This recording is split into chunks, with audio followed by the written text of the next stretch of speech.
When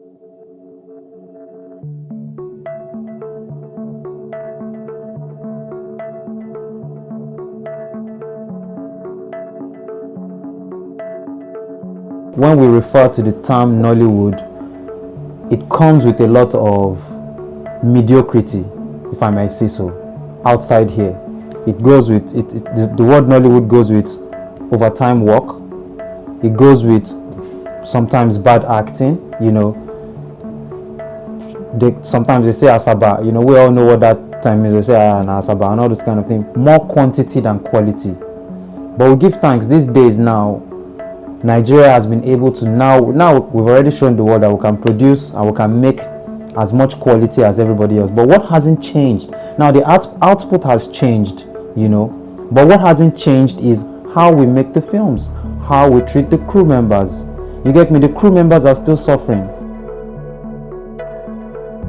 My experience personally has been great. It's been disappointing because I have seen what crew members go through. People don't talk about these things when these projects come out and they are beautiful and we're winning awards, but nobody really knows what happens behind the sets. There's always that excuse of the budget. That's what everybody falls to. The budget is small, that's why we can't do this. The budget is small, that's why we can't do that. But there's never an excuse of budget when it comes to making sure the picture works, right? If we're about to take a picture now and the lens is not working, and the DP says, I need a new lens now, even if there's no budget, a new lens will appear. Many crew members currently have this mentality that they don't value us, and so because of that, they don't voice out when things happen to them. And not voicing out is also harming other crew members in the industry or people that are coming into the industry.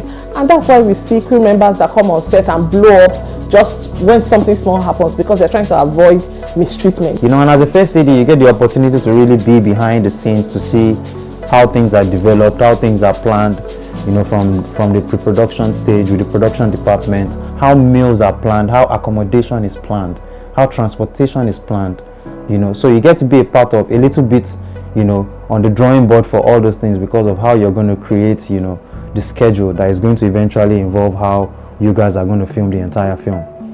So when I saw things like that, I was like, no. These guys are actually doing the work and they deserve to be treated better. We have respect for you actors, we have respect for executive producers working on the budget, but the crew, we need more attention, how to cater for these people. I keep telling people it's the value, it's not about the fund you're paying for the crew members. Are they going to sleep? Are they eating well? What are precautions on the job? Are you giving measures of first aid? Do we have ambulance available? And the people that are responsible for the crew members who are supposed to be the union of the producers. Now the DGA, which is the Directors Guild, I don't know why, in Nigerian filmmaking industry, the DGN is being seen, being looked at, being addressed or being given the reverence, to speak about crew matters. Do you get what I'm saying? Because basically it is a Directors Guild, right? The Directors Guild in the United States, the DGA in the United States, in Hollywood, has the producers and first ADs, production managers, everybody on there. But in Nigeria, it's not so. It's not structured that way. And speaking about their track record of the DGA, they've not been very hands-on in anything, if we must speak the truth. The DGA, as far as I'm concerned, in my own personal experience as a filmmaker, at least I've spent 12 years in this industry as a filmmaker. In my own experience of the Directors Guild in Nigeria, the only thing I hear about them is when they collect money from the government and spend it. It doesn't trickle down, it doesn't get anywhere, and then we just hear the noise of everybody else in the industry complaining about how BOI dropped some money for the Directors Guild and then we don't know what happened and blah blah blah, and it's all based off of that whole Nollywood mindset.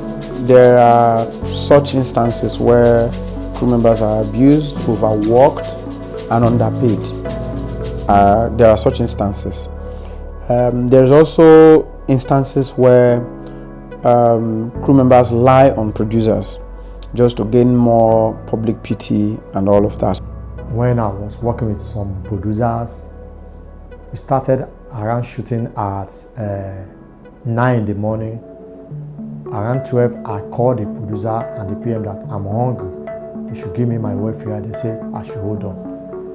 And the actor come on the set by 3 o'clock. He shot one scene, and the actor asked that she's hungry, and they bought food for the actor. And I told the producer that I'm not working until they give me my own food. There's some production who cares about what they feed their crew members and actor.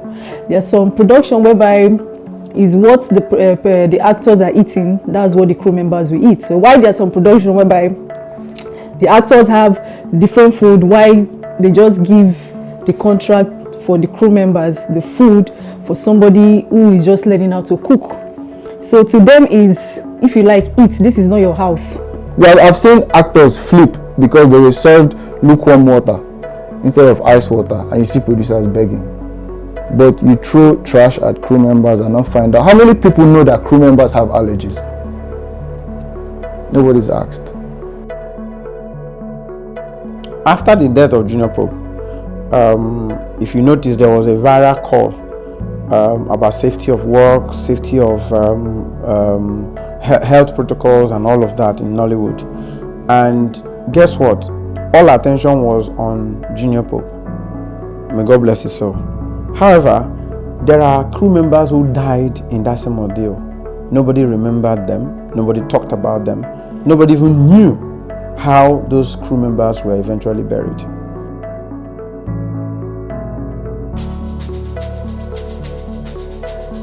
I won't say I've not heard of crew members talking about how some producers maltreat them, or either underpays them, or just treat them anyhow on set, maybe not even providing a good place for them to sleep, or even giving them good food or whatever. However, if things are happening and you don't report, there is literally nothing anybody can do about it. As president of the Association of Movie Producers, I cannot go around everybody's location and start snooping around to say, are you treating the crew members well? It pains me so much when I get on set and I heard you are paying an actor 1.5 million naira and you're paying the director of photography 40,000 naira.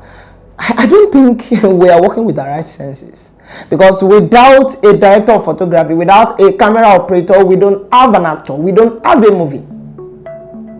So it is paramount to the production manager to sit down, negotiate. What I do is I sit down, call each and everyone, every department, negotiate the price you want for this particular project. If you're shooting for 3 days, for 4 days, for 5 days, before relating it with the executive producer. If a crew member says, I have a headache and I need Panadol, they will look for somebody to replace that crew member immediately. You know, they deserve to be treated as good as you are treating the cast members, who are not spending even half as much time as we are spending on set, you know, just because they are in front of the camera, you know. I feel like, you know, like even the law of the universe says, as above, so is below.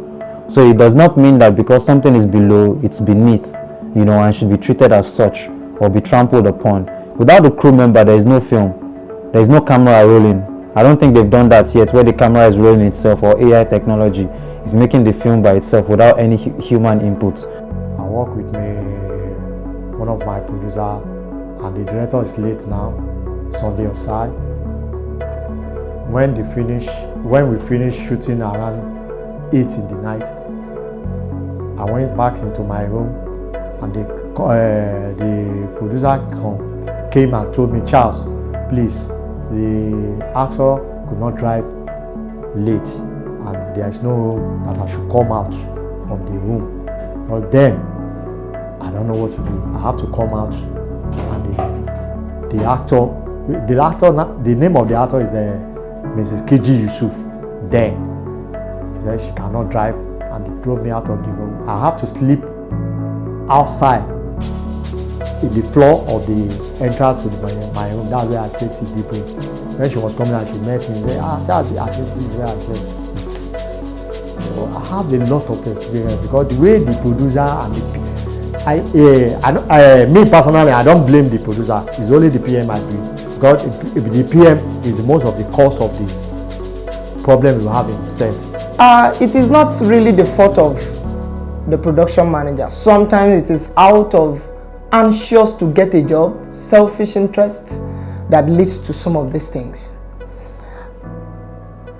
Speaking based on my own personal experience, simultaneously I've come to discover that some people want to do a job because they lack jobs. After sometimes I stay 1 month, 2 months, I don't film because I cannot take some certain jobs coming with irrelevant what will I call it, offer that will make others to feel inferior. I don't do that. It's not because maybe I have projects everywhere now and then, but I maintain a standard because I also consider other people while bringing some factors into consideration. So I strongly believe as a production manager, you are the second hand to the executive producer in planning this project. You should also put so many factors into consideration, most especially the crew member. There are different budgets for every production, and producers pay according to their budget.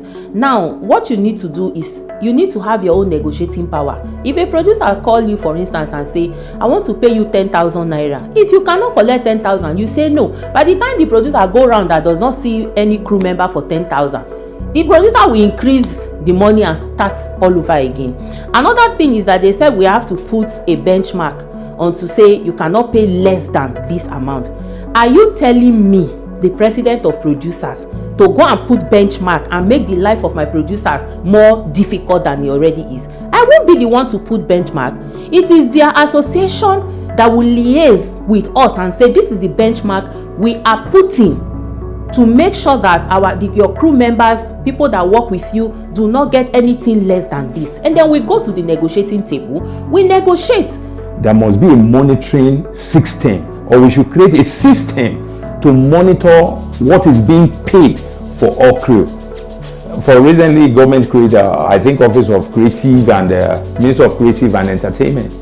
They should come out that, okay, if they can create a minimum wage for civil servants, there's nothing stop government to create that, okay, any trade union, this is what you can pay, this is what you can give. From there, we will be happy to pay tax too.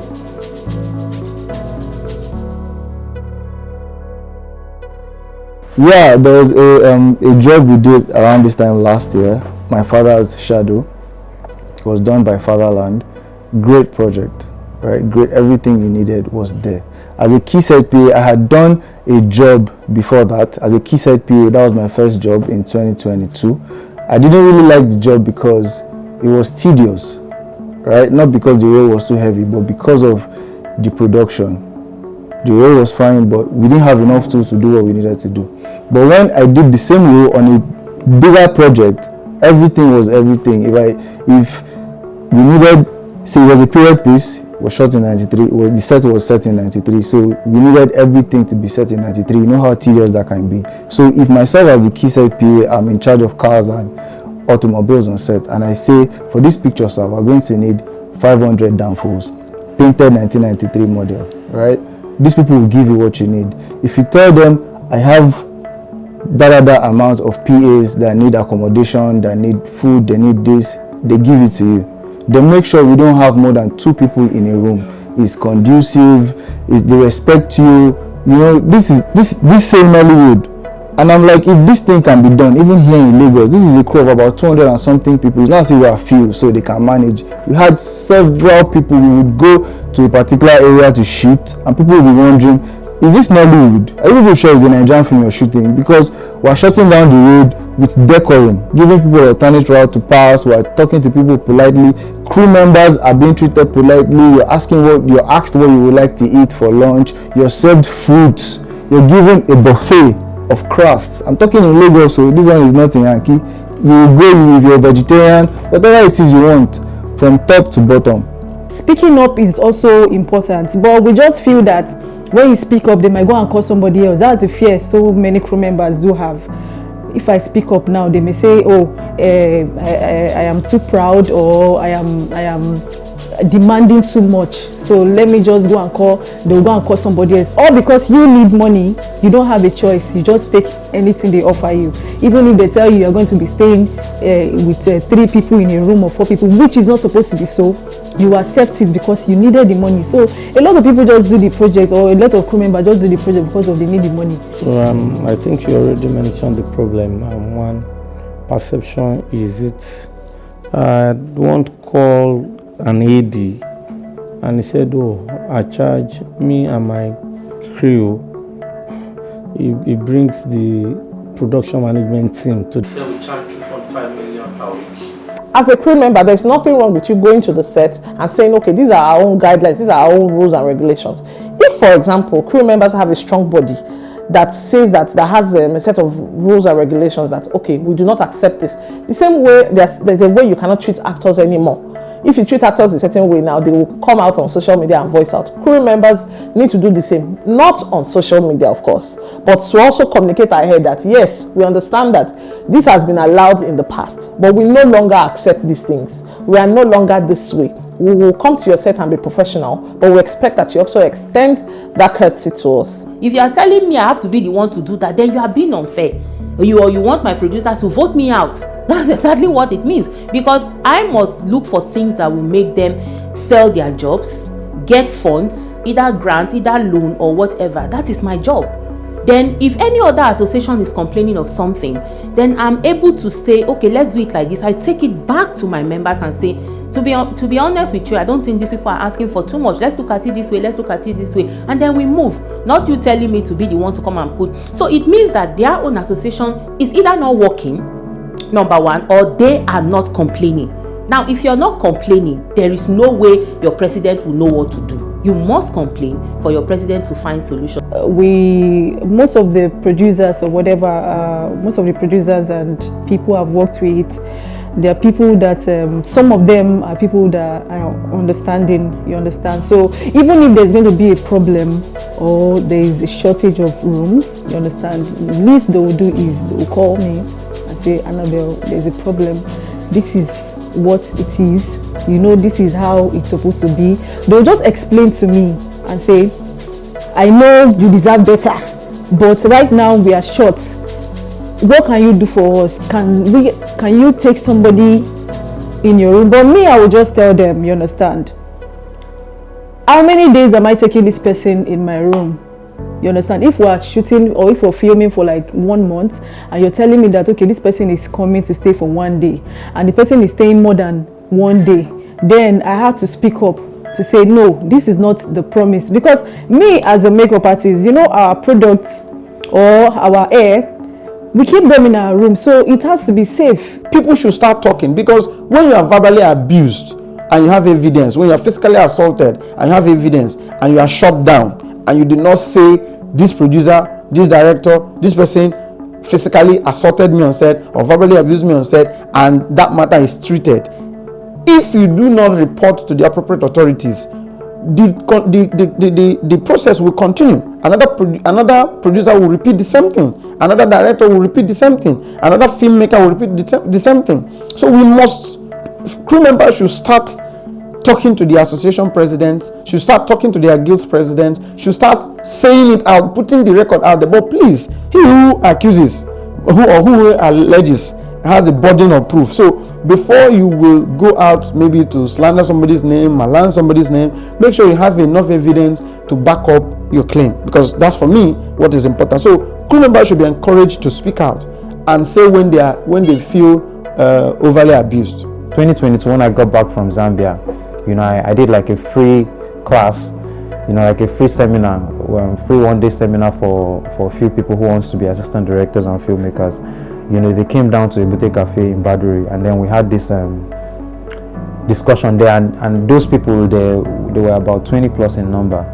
We created a group based on all those people there, and we started sharing information about, you know, what is going on sets, how we can make it better, how we need to make our own selves better so that we can demand for better treatment from the producers, so that we create value first of all from ourselves. If we create value from ourselves, then we are able to ask the producers for better, because we know without an iota of doubt that we deserve better.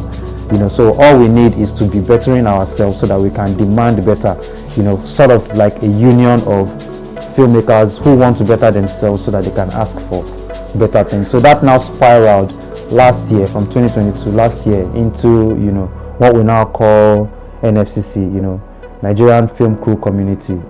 We're trying to better the community from behind the camera. Right now, we're about 1,600 members, in the group. There's a lot of information being shared. There's a lot of veterans and experienced filmmakers. There are a lot of professionals there. So we share a lot of knowledge, and we market ourselves as well, and we're gearing up towards, something that might be, a revolution in Nigeria, whereby, crew members will stand up for themselves, and everybody's going to see that, these are the guys actually making the films, and they deserve to, be treated better. One of the art directors, or I think it was the art buyer, one of the people in the art department, now later reached out to me, through NFCC, saying that she got harassed on set by the EP, and I said, what happened? Then she narrated the story. She sent me a voice note. I have the voice note of the crew member, and she was like, something happened on set. She didn't bring the prop, her prop master didn't bring the prop on time, and then the EP lost it and slapped her, right there on set. And I was like, what? And she was like, yeah, like she slapped her twice and slapped her assistant as well twice. And I was like, what? So we took it up in the admin of NFCC, and then we started speaking with her privately. We started speaking with an in-house lawyer. We got her statement, and then we told her to leave the premises, because it was somewhere around the Leko where they were camped, and we told her to leave the premises, and she was unable to leave the premises also as well, because the EP would have to, the production company would have to call the gate to let any crew member out, and they would not, the production manager and all those people would not even call the gate to let her out. So it was kind of like she was held in a hostage situation, so that she wouldn't go outside and say anything about the whole thing, blah blah blah. So we involved the lawyer, and then we started gathering paperwork. This all happened within the space of 24 hours, and the next day we were going to kind of go almost public with it to bring her out, so that we can get a video statement of what she went through, and tie that in with her voice note and everything. And then the next morning, what she was telling us was that the EP had come to apologize and begged her and blah blah blah, and she was willing to let it go and all this kind of thing. And to me, that just sounds like manipulation, and that's quite unfair. And this is not even the first time, that kind of a thing is happening with that particular, EP. I gave the project to my colleague. I said, go do this project for me, but my assistant will be the one to assist you. I was not like, you people would not even tell me that this is what you people are facing. Me, I would have said people should carry your bag and go. How would they put you people inside short time accommodation where you people are seeing rats? The doors are not closed properly. I was very mad. I was pissed. I asked them to carry their bag and go. The least I will do is, if I have money, I'll just compensate them for their time and all those things. But they were like, they started it already, they wanted, so they chose to stay. You understand? So I did not bother myself. To me, I was telling, I said, if I was the one, the day I get there and I'm seeing that the accommodation you are giving me is what are they calling it, where people come and do short time and go, what am I doing in that kind of place? It's better for me to be coming from my house. You have to respect everything. Respect the set, respect the camera, respect action, respect weight, respect reset. When you do all these things, people see it. The people that matter, that look, they see it, and you will grow. All my crew members, first and foremost, you're not allowed to wear slippers. You're not allowed to dress anyhow. You dress proper. You must you must wear your scent. You must smell nice. Reason is that when an actor walks in that set, there's a bit of respect before he speaks to you, because of the way you dress, the way you look, the way you talk. That actor, that producer will respect you. If that producer or actor looks at you like a riffraff, you're smelly and all of that, that producer will start treating you in a way that is disgraceful to humanity in general. I'm not giving an excuse to them, but I'm saying you must first and foremost harness yourself.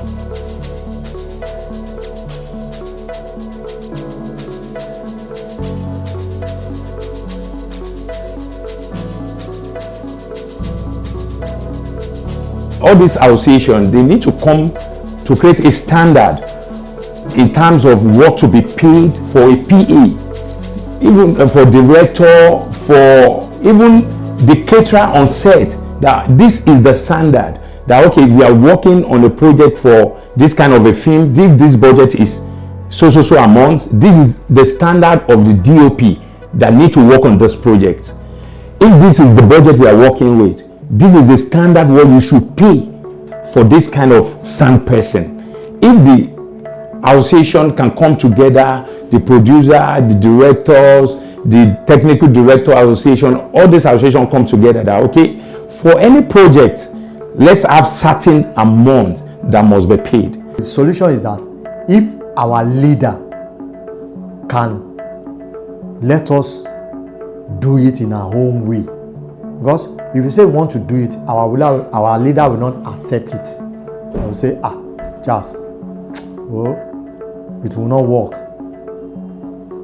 Because we have a meeting very soon in our own association now. So this thing we are discussing it. So we want to have a concrete agreement before we go on set. Because times of accommodation, times of feeding, times of payment, we have the form already. But we have implemented out for the producer because the association is not very strong for now. Striking is not an answer. They have an association. They are, like I said, there is no way. Already I'm overdoing my job in the Nigeria Nollywood industry. I'm already overdoing my work as president of AMP, and that is because of my love for the industry. I've been here for over 25 years. I've been an actor, I've been a dancer. I've danced for Tony Tetwila, Idris Abukarim, Askia and Adeso, you know, all those people. It was when I had my son about 19 years ago that I stopped dancing. I've been an usher. I've ushered for Nigerian breweries, Benson and Hedges and Co. So when it comes to everything in the creative industry, I've literally done everything apart from singing, and very soon I'll go enter studio. Now, what am I trying to say? Every aspect of the industry is my cup of coffee, because when I came in, at some point, at every point, every aspect that I delve into helped me until I got to the balance and I decided to choose. I want to just be an actor and a producer. But again, even with the love I have for the industry, there's so much I can do. They have a president as well that is leading their own association, and this is why associations are good. And again, if you look at people that are complaining, it might even be that they are not even members of any association. And if you don't belong to an association, nobody is going to carry your problem because you are not our member. A lot of people come into the industry, they just want to earn from the industry, dump whatever they want to dump in the industry and go their way. They don't want to be held accountable. It's good that people join associations, and when you join association, ask for accountability. Don't just join an association. Be a part of the association in all definition of being a part of something. That way you can ask for accountability. You can hold your president accountable. You can, if you have a problem, you can voice out. You become desperate when you do not know the value you possess, or you don't even have the value at all, or you don't even have proper training. But when you have proper training, when you develop yourself to a great extent, people who will come for you will have to even have a rethink about what they offer you.